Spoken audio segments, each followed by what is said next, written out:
I agree with that wholeheartedly. Words do have power, right? The power of words. I want to give a very recent example.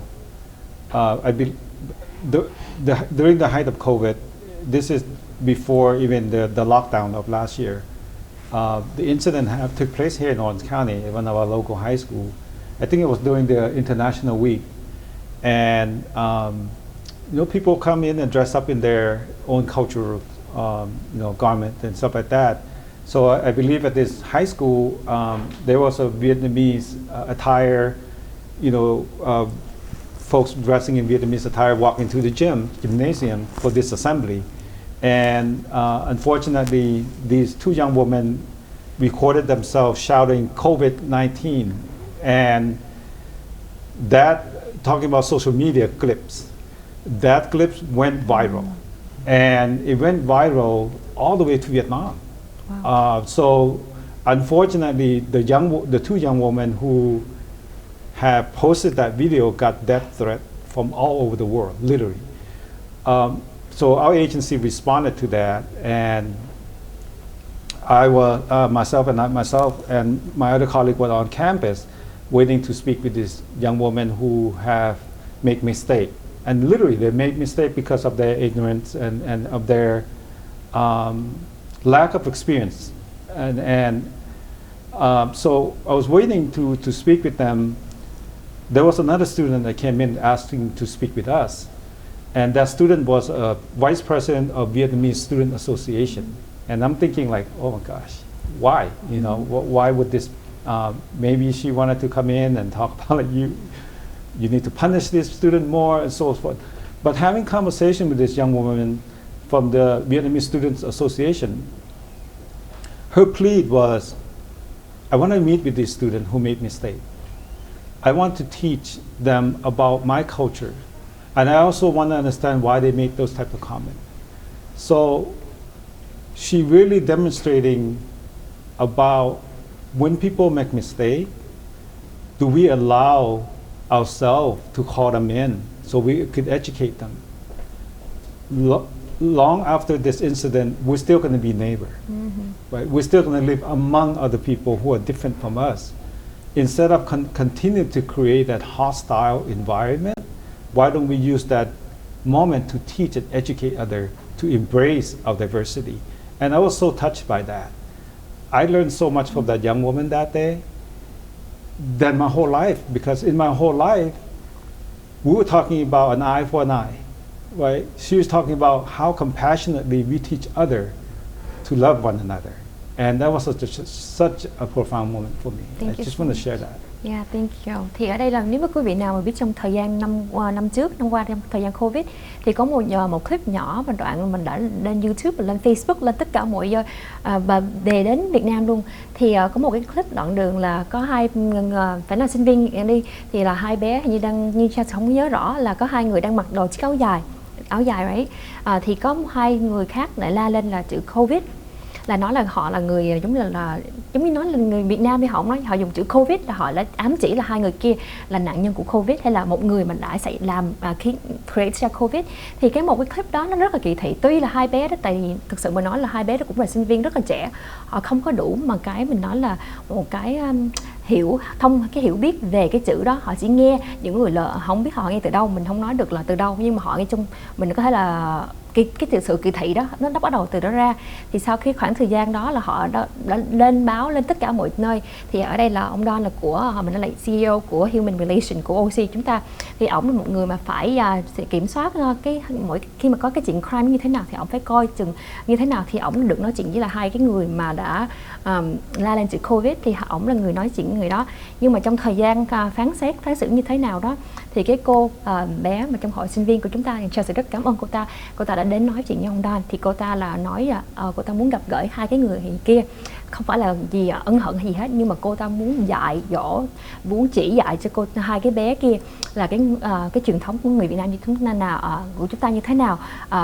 Mình phải nói là cái sự hiểu biết, chia sẻ cho những người mà đã lỡ sai lầm, họ không biết họ đang làm gì, họ nói gì mà đã ảnh hưởng sai lầm đến người ta. Thì cô ta chỉ muốn chỉ dạy và nói cái truyền thống chúng ta như thế nào, chứ không có phải là gì mình nói là ông Don có nói là an eye for an eye, là con mắt cho con mắt, và như là chúng ta có nói là cái sự ân hận đó nó là cái quán nghiệp. Mình càng làm thêm bực bội hơn, mình càng create hate thì mình sẽ có thêm hate. Thì chẳng hạn bây giờ mình chặn lại, mình stop hate, mình biết yêu hơn, spread the love more than hate. I think that's the first steps of saving our culture, our community. Thank you. And we have 4 minutes to wrap up and end the show. Before that, I want you to have, if anything that we have not mentioned about that you want to deliver to the audience. Oh, I just want to say, it's thank you to Little Saigon TV for allowing us to speak about this. I think I definitely want to encourage, especially our young Asian Americans, to consider also in government. It's not the most popular job,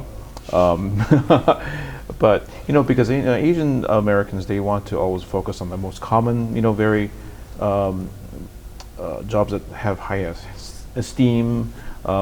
Being a doctor, a lawyer, engineer, and the sciences and those things. Even right now, high tech. Everyone wants to be a Silicon Valley startup. But one of the things that Asian Americans do have to, we don't have enough people, is in the government sector, especially working for elected office. The reason being is because part of the fight we have to do to allow people to understand about anti-Asian hate and other issues is to have more Asian Americans in government, so that way the government can provide more services for the Asian American community. A good example is what happened with the LA riots in Koreatown in Los Angeles, because we had almost no Korean Americans in the city of LA. People did not understand the need of that Korean American community. And a lot of the funds got diverted not toward that community, but toward other groups that also suffered from the riots and things. So that's a good example. So if you want to work in government, please contact me. We do have Asian Americans working in the office, also Don, also in the OZ Human Relations, because it's a great opportunity, and I always say it's a great way to build a big network. So if they don't want to work in government later on, but they provide connections to other industries right away. Ở đây là that's good. I was telling you promoting recruiting Asian people to join the government. That's great. I'm thinking, yeah, why not? And Don, do you have anything else to add on or to end to the messages to the audience? Sure, definitely. So this is the month of May, right? It's the Asian Heritage Month, and I want us to celebrate of who we are as a community that contributed to this fabric of this nation. Thinking about the history of our Orange County, Asian Americans have been here since 1800. Right? For a long, long time, we've been the fabric of this county. We've been contributing to this county in all aspects, healthcare, education, government, community services. One of the things that I wanted to share in terms of talking about anti-hate or anti-racism is for us to unlearn some of the things that may not be appropriate, right? Unlearn our own biases, unlearn our own stereotype, because those are hard things to unlearn because we normalize it for so long. Now it's time for us to challenge ourselves to make friends with someone who doesn't look like us, right? Challenging ourselves to have conversation with our family member about this issue, because we don't talk about it and acknowledge it enough to make it more positive in a way of how do we build positive cultures. right? So just want to share that. Thank you. Thì ông Don đây có nói là thực sự là tháng 5 này là tháng của Asian Heritage, là tháng mình nói về mình tôn thùng mình celebrate cho người Á Châu của chúng ta.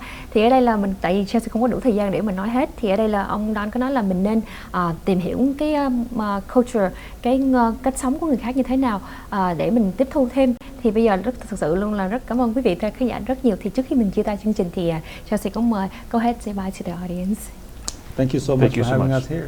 Thank you. Thì Chelsea rất là cảm ơn quý vị khán giả đã theo dõi chương trình rất nhiều. Và nếu mà trong chương trình này chưa có đầy đủ mà để mình gửi đến cho quý vị khán giả thì Chelsea mong hẹn là kỳ sau chúng ta sẽ có thêm một đề tài tương tự giống vậy để gửi thêm cho quý vị khán giả nữa. Và hẹn gặp lại quý vị trong chương trình kỳ sau.